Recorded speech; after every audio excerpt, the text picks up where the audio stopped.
what does it mean to create your reality? Because everything seems to be a delay. Everything seems to be a slow creation of thought. It's really an artist's paradise. You are creating amazing stories. Even if you're putting yourself through negative times, that is a dramatic story that you're creating, because that takes a lot of effort to keep telling yourself that you are this character, right? You are playing an amazing role.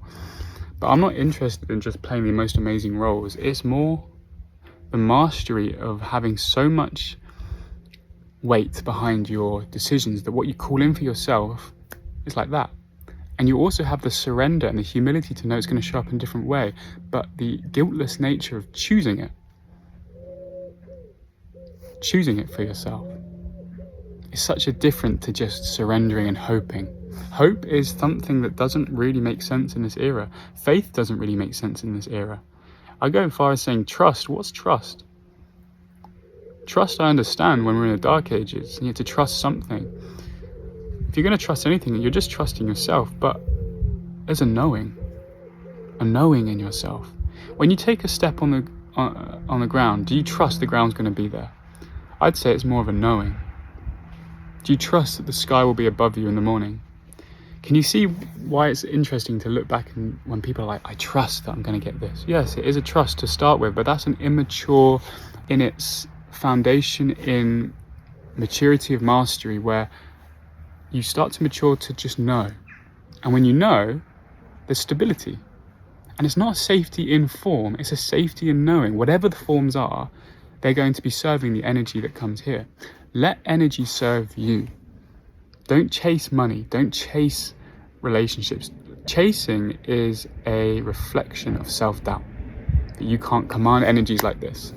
You can't call in what is requested. Because there is no God above judging you. You can live the most beautiful, elegant, adventurous, which, by the way, I had a great comment yesterday where they said, you talk a lot about adventure, and I don't like traveling, but to me, adventure has nothing to do with travel. Adventure has nothing to do with the physical world. I agree, there is no excitement left in form, right, chasing. If anything, the excitement is in gliding through the forms and living a very luxurious, lovely, beautiful life without guilt, without caring what others are doing. If others are choosing scarcity, let them. Who am I to try and tell them that there's a much easier way of living? I'll put it on a plate, but you don't have to eat it. We are the ultimate cooks.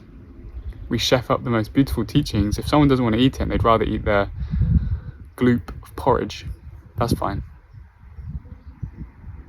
There isn't a scarcity of energy. The whole world can live this way. The planet is supposed to cater for that. Population has made this very tempting to believe in the scarcity of energy. That's no excuse to believe in the only thing that is not real, which is lack. There is no lack. The only thing that is lacking is your full knowing of your capacity to be and call in anything. There is no limit. So this is why I always come back to the disease of guilt. It's so rampant, isn't it, in the collective? They just don't want it. They don't even, you could have someone so addicted to their victim mentality that you could play up the most beautiful life and they would not feel worthy of having it. The amount of people that don't want freedom is incredible. You could play, like, some of my friends are playing up the most easy teachings, and I mean easy in the way that people shouldn't take it the wrong way. Easy in the way that you can't misunderstand what they're saying, right? It's simple, you could say, because simplicity is the highest truth. It's nothing to do with being an early teaching. It's the simple teachings are the easiest to digest, but that's why they're so difficult for the mind, because the mind likes complexity. It likes to, this is why I always say scarcity is addictive. They enjoy the drama of having something to battle against. No one really wants to give up the fight because they have to give up everything they cling to of their old storylines and collapsing their old timelines. But one of the most beautiful things I realized when, especially after many years of deep searching just for truth, right, form the foundation of truth, really transmute whatever wants to be transmuted, but then to know that this is a mastery now of energy, right, living abundantly, which has nothing to do with always, stacking up money, but at the same time, just the knowing that whatever you choose for yourself, it comes. It has to support you because you asked for it. It's not even, someone made another comment the other day which was really good. I made a video called you get what you ask for, which by itself is a great insight, but you also get what you are, right? We're going to see the law of attraction stuff really have to evolve because people get so mental. People get so visualization. Let's be honest, we hate that stuff. You don't want to feel the guilt for, oh, am I visualizing the right stuff? Am I asking for what I need? It comes when you stop worrying about it. Abundance, you don't need to manage your accounts. Let God take care of that. That's the trust, if anything, if you're going to trust anything, because God is you, that can He see all things. And of course you're going to gift yourself the support. Of course. And don't be surprised when it shows up in a way that you didn't think before, because what I've also called in is to work as least as possible. People respect when you set boundaries for what you're worthy of. It feels as well, the person that's purchasing, if let's say it's a client, I did a film the other day for Puma, and they paid a lot of money, right, for me to direct one of their commercials. And it meant that I was putting in a beautiful amount of work because they were paying a lot more than usual. And it's not because you only do as much as the money. I only do projects with passion because there's something in the project that really brings me alive. But when you're valued and it matches your level of quality of the mastery in whatever art you do, or if it's just teaching, whatever, I think I'm one of the most direct teachers on YouTube, and that reflects the price if someone wants to have a session with me, because I don't want to do many sessions.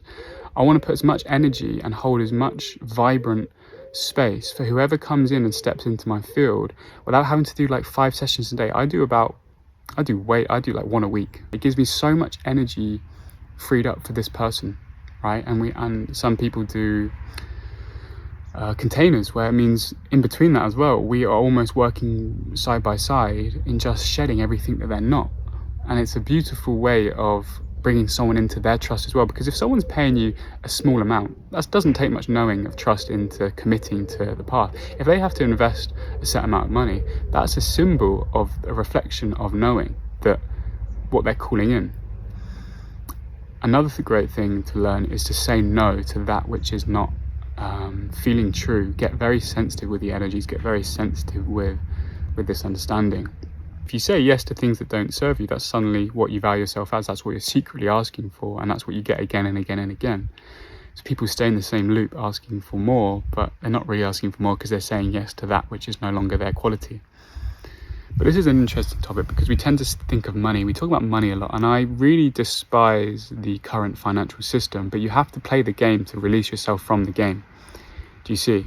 To me, I think the best thing is and it sounds irresponsible, it sounds childish, it sounds like a teenage mentality, but it's actually one of the highest wisdoms within abundance, is to stop balancing your books, having to even believe in money, to even think that you're losing something when you spend money, you're gaining something with it. You can't lose or gain anything.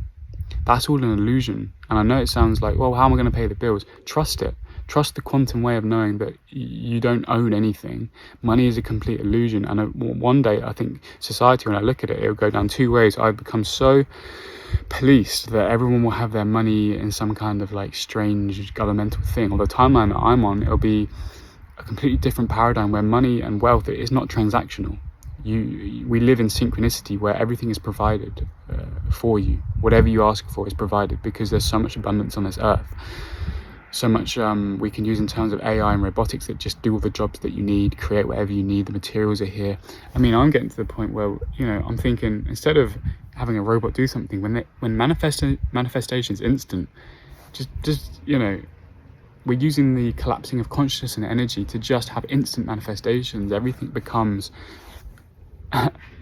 just intention, thought is instantly materializes. It should all be very simple. Call it in, ask for it, enjoy it, love it. This is why you came. You didn't come in to struggle, you came in to really enjoy your life. So, alright.